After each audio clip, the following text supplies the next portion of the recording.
This is your Pampanga Property Guide, and kasama natin ngayon dito si Ma'am Cheryl.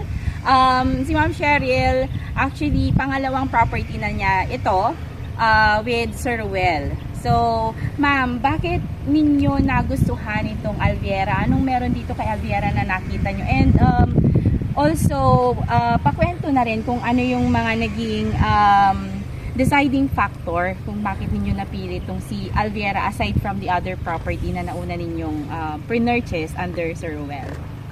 Yung Alviera kasi, actually ang ganda niya kasi super relaxing pag pupunta ka dito eh. Yung nature, pag gusto mo talaga yung nature, especially sa mga OFW, no, na nagtatrabaho sa ibang bansa, tapos palaging syudad yung nakikita mo, 'di ba?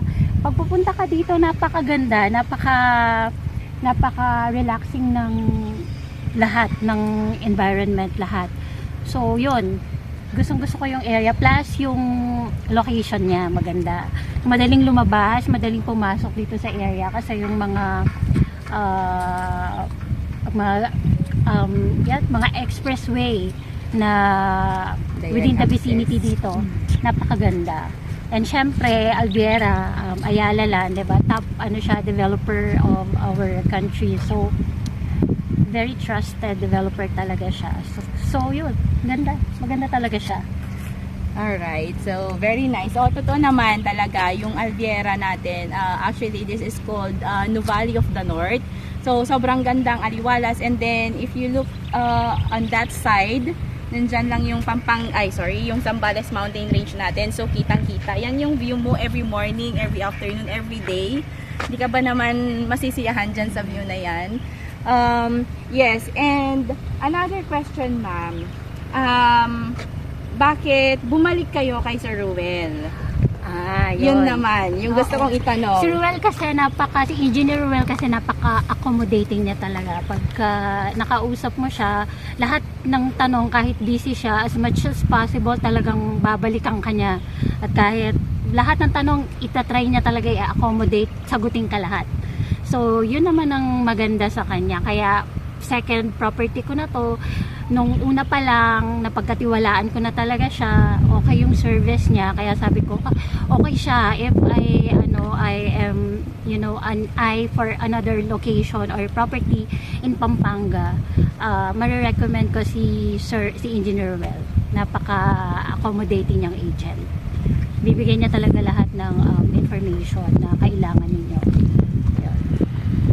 Saya naman marinig yan.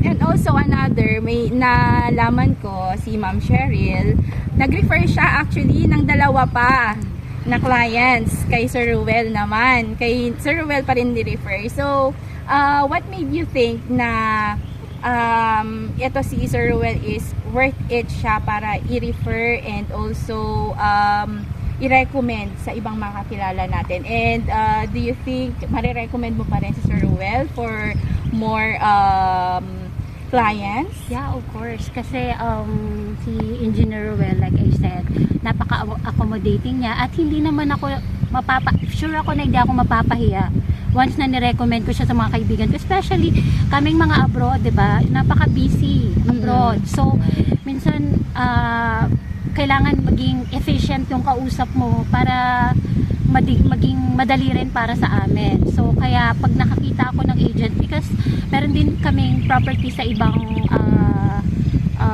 lugar, sa South, so, and East Manila.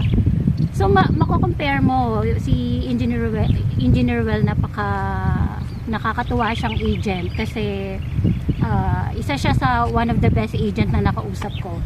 So, kaya nung nirecommend ko siya, I was pretty sure talagang hindi ako mapapahiya dahil ayoko rin naman mapahiya talaga sa mga mga kasama ko sa trabaho. So, yon. And maganda yung property siya kasi wala siyang hindi siya nag-sugarcoat eh. Pagka hindi okay, pag okay, sasabihin niya lahat. So, yon. Kaya, okay. Kaya, yan recommend. One last question. As in, last na lang talaga. With your overall experience in investing, kasi alam namin investor na kayo, hiwa-hiwalay na investments niyan sa Pilipinas. Why do you think Pampanga? Punta kaming norte. So nadadaanan namin palagi. And makikita mo, napaka-booming ng Pampanga ngayon, especially with yung new Clark Airport, tapos may new Clark City, diba? Ang daming development, yung mga infrastructure dito sa area, napaka-promising. So, ang ganda ng magiging future ng North actually.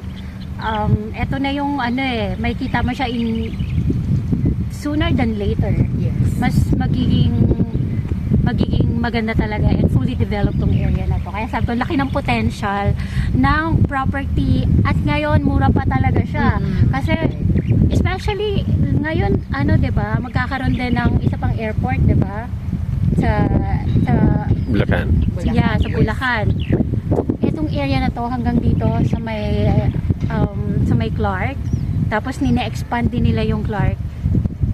So lahat to, eventually lahat to magiging sky high yung mga value ng property dito. So maganda ngayon habang nagde-develop siya, 'di ba?